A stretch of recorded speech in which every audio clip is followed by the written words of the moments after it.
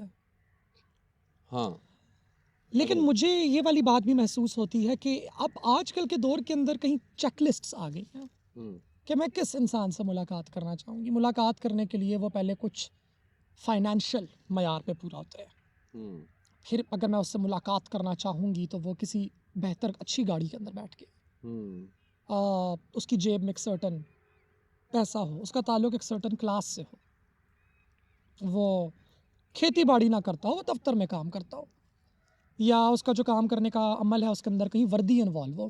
ہوں اور یہ سب مجھے لگتا ہے کہ یہ جو ہم نے پہلے فلٹر لگا دیے ہوئے ہیں ایک طرح کے, یہ کوئی جمالیاتی فلٹر نہیں ہے, یہ سماجی فلٹر ہے ہوں کہ سماجیات کے بنائے ہوئے فلٹرز میں سے گزر کے کسی کو گزار کے پھر میں یہ سمجھوں گی کہ ہاں اب تم شاید اس لائق ہو کہ میری جو عشق یا محبت کی زبان ہے میں اس زبان میں تم سے ہم کلام ہو سکوں. اور یہ کہیں ایک دراڑ سی اس نے پیدا کر دی ہوئی ہے ہوں کہ ہم محبت کرنا چاہتے بھی ہیں, ہم اس عشق کے اس جذبے کو سمجھنا چاہتے بھی ہیں, اور ہم مجاز کے ذریعے حقیقت تک پہنچنا بھی چاہتے ہیں, لیکن جس مجاز کو ہم عشق کا تابع سمجھیں یا عشق کے قابل سمجھیں, اس کو ہم انہی سماجیاتی فلٹر سے گزارے ہیں. کہیں جلد کا رنگ, ہوں کہیں مالیات, کہیں یہ کہیں وہ, ہوں یہ سب کہاں سے آتا ہے؟ اس کا کوئی کیا تعلق ہے مٹیریالٹی کا؟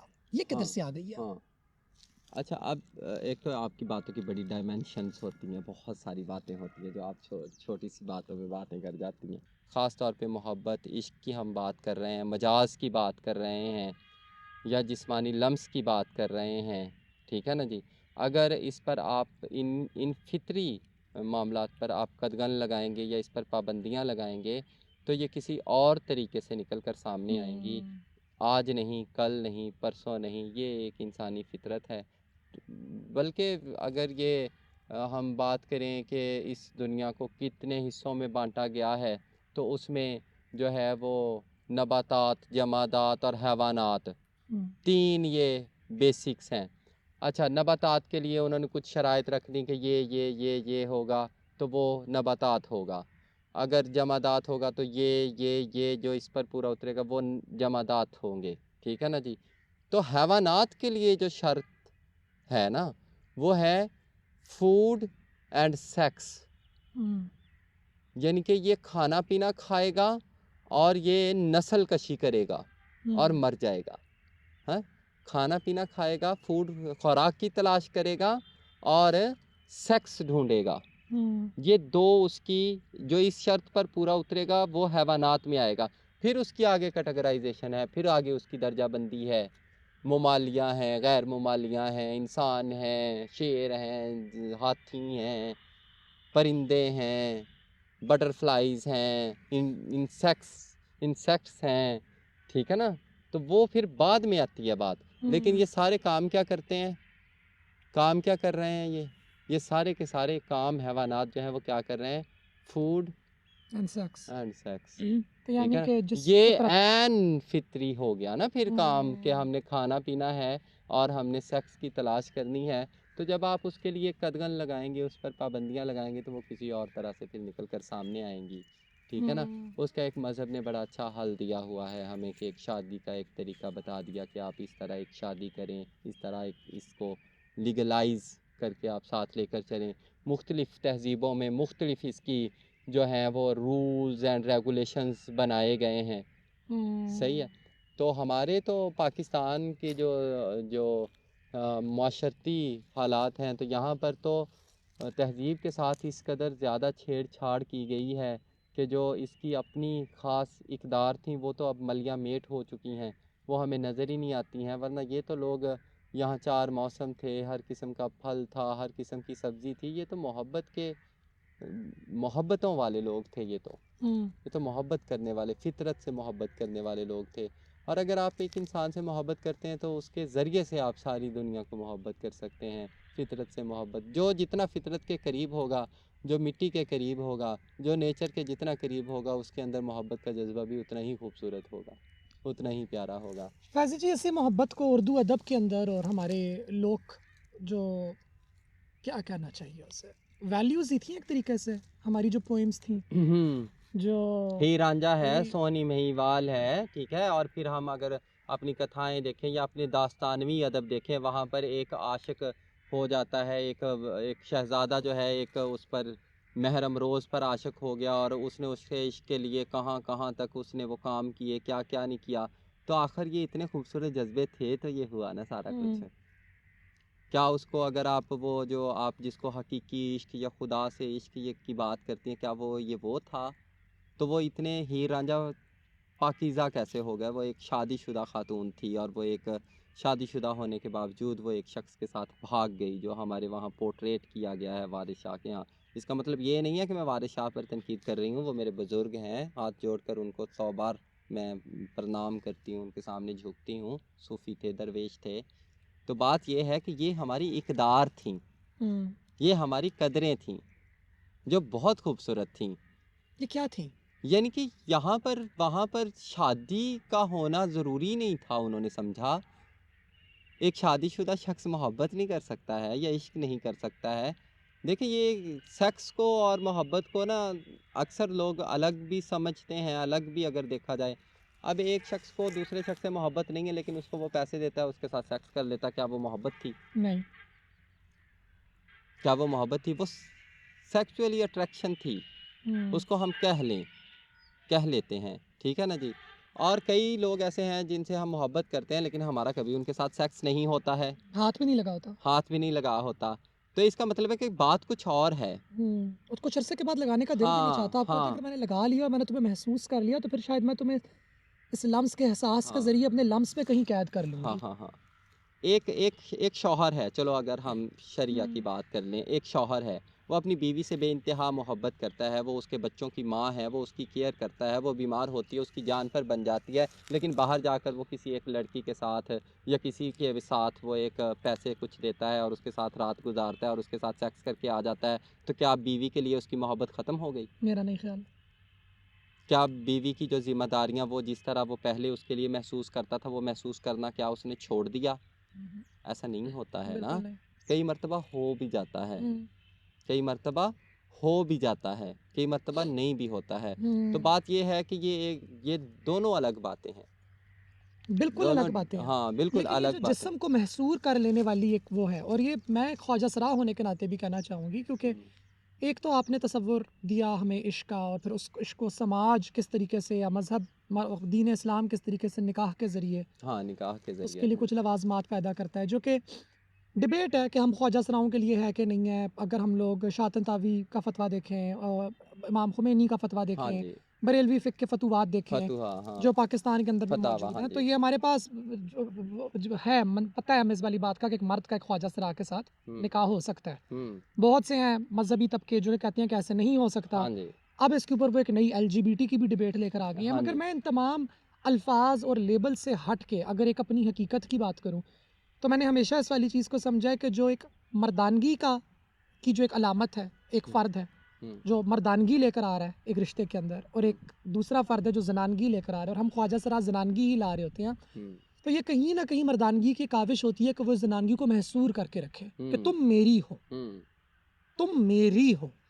جبکہ مجھے اس بات سے اعتراض ہے، مجھے یہ چیز عشق کے مترادف لگتی ہے، یعنی کہ مجھے یہ اس کی متضاد لگتی ہے، مترادف نہیں لگتی۔ مجھے نہیں لگتا کہ یہ دونوں باتیں سملر ہیں، کیونکہ ایک وہ فرد ہے جو باغ سے گزرا، اس کو گلاب کا پھول پسند آیا اور اس نے اس کی خوشبو سونگھی، اور وہ اس خوشبو اور وہ گلاب اس کے دماغ پہ اس طریقے سے سوار ہو چکا کہ اس نے بولا میں کل دوبارہ آؤں گا۔ لیکن ایک دوسرا فرد ہے، اس نے بولا نہیں، میں اس کو توڑ کے ابھی جا کے گھر میں گلدان میں رکھوں گا اور 3 دن بعد مرجھا کے فوت ہو جائے گا۔ پہلے والے فرد نے عشق کیا، دوسرے والے فرد نے اس وقت کو قید کرنے کی کوشش کی۔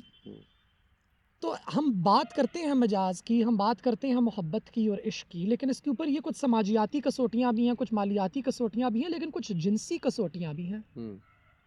بہت سے لوگ عشق کا کرنے کا بھی ایک مردانہ طریقہ سمجھتے ہیں اور ایک زنانہ طریقہ سمجھتے ہیں، تو آپ کیا سمجھتی ہیں یہ مردانگی اور زنانگی میں کس قدر حقیقت ہے، اور کون سی باتیں ہیں جو آرٹیفیشل ہیں، ہم لوگوں نے ایویں بس مطلب بنا کے ڈالے ہوئے ہیں اوپر؟ اس کا یعنی کہ عشق کا یا جذبوں کا تعلق قطعی طور پر کسی بھی مردانگی یا کسی بھی زنانگی یا کسی بھی LGBTQ یا کسی بھی اس طرح کی کسی بھی نام نہاد شے کے ساتھ تو جوڑنا جو جوڑتا ہے وہ انتہائی احمق ہی اسے ہم کہہ سکتے ہیں۔ اچھا اب آپ نے اردو ادب کی اگر بات کی، اگر کلاسی کی بات کی جائے تو دیکھیں آپ